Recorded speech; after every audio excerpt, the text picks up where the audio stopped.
The nature of curriculum یعنی نصاب کی نوعیت.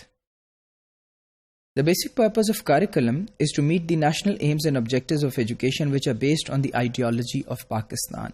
اور جو بیسک پرپز ہے نصاب کا وہ یہ ہوتا ہے کہ جو آپ کے نیشنل ایمز ہیں، جو آپ کے نیشنل ٹارگٹس ہیں اور آبجیکٹیوز ہیں ایجوکیشن کے، جو کہ آئیڈیالوجی آف پاکستان کے اوپر بیسڈ ہوں، ان کو حاصل کیا جا سکے.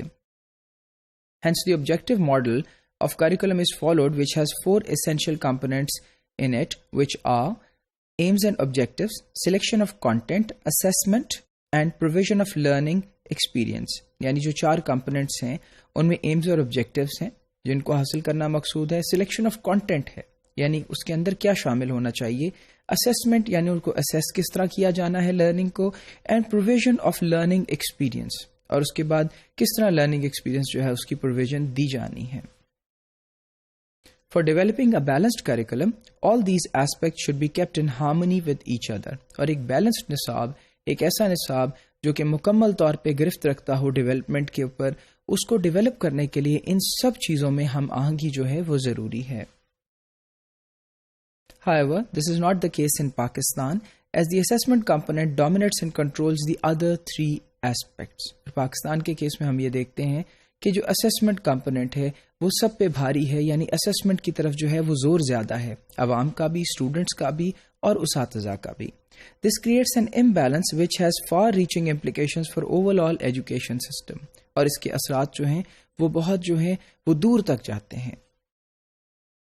The students are not driven by their need to have knowledge and learning experiences. Rather, their focus is on passing their exams and getting good grades. اور ہم یہ دیکھتے ہیں کہ ایک بہت عام سی بات ہے کہ ہمارے جو اسٹوڈنٹس ہیں ان کا مکمل طور پہ جو ان کا دھیان ہے وہ صرف گڈ گریڈز لینے کی طرف ہے، نمبر حاصل کرنے کی طرف ہے، لیکن لرننگ ایکسپیرینس میں، انٹلیکچوئل ڈیولپمنٹ میں یا ریسرچ اورینٹیڈ نہیں ہے. Even teachers have become victims of this vicious cycle. اور یہاں تک کہ اساتذہ بھی جو یہ ایک پرابلم ہے اس سے نہیں بچ پائے، کیونکہ انہیں بھی اسسمنٹ کے اوپر ہی زور دینا پڑتا ہے، because this is the demand. کیونکہ اسٹوڈنٹس کی طرف سے بھی یہی ڈیمانڈ ہے، پیرنٹس کی طرف سے بھی یہی ڈیمانڈ ہے، اور اوور آل سوسائٹی یہ ڈیمانڈ کرتی ہے کہ high grades as if they are a kind of what we can say is that this is a parameter for success, which has become very dominant in the recent years. Teaching methodology and approaches employed by teachers focus on preparing their students for examination rather than focusing on achieving aims defined by the curriculum.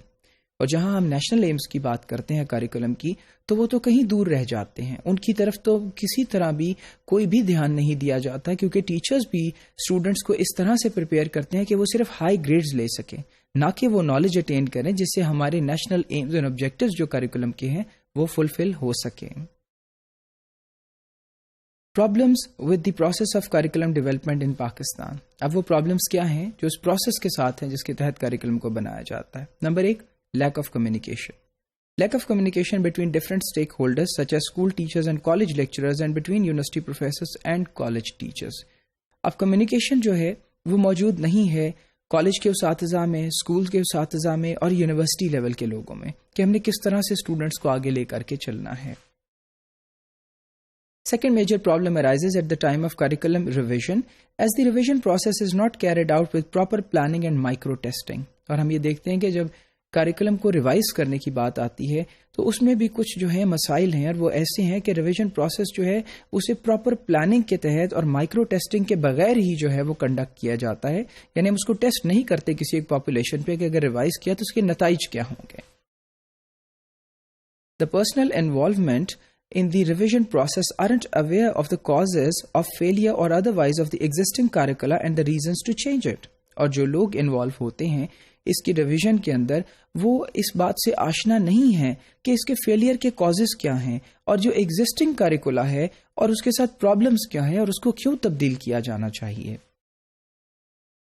At present, there is a two-tiered system in Pakistan where the students from elite class follow the O-levels and A-levels curricula instead of the national curriculum. اب ہم دیکھتے ہیں کہ یہ 2 طرح کے اسٹراٹاز ہیں، یہ 2 طرح کی جو جنریشن ہے وہ ہمارے سامنے آ رہی ہے. جو ایلیٹ کلاس کے بچے ہیں وہ تو او اور اے لیولز کے امتحانات جو کہ کیمبرج یونیورسٹی منعقد کراتی ہے ان میں اپیئر ہوتے ہیں، جبکہ the national curriculum is considered of low quality. اور پھر اس کے ساتھ ہم یہ دیکھتے ہیں کہ نیشنل کریکولم جو ہے اس کی کوالٹی جو ہے وہ لو ہے.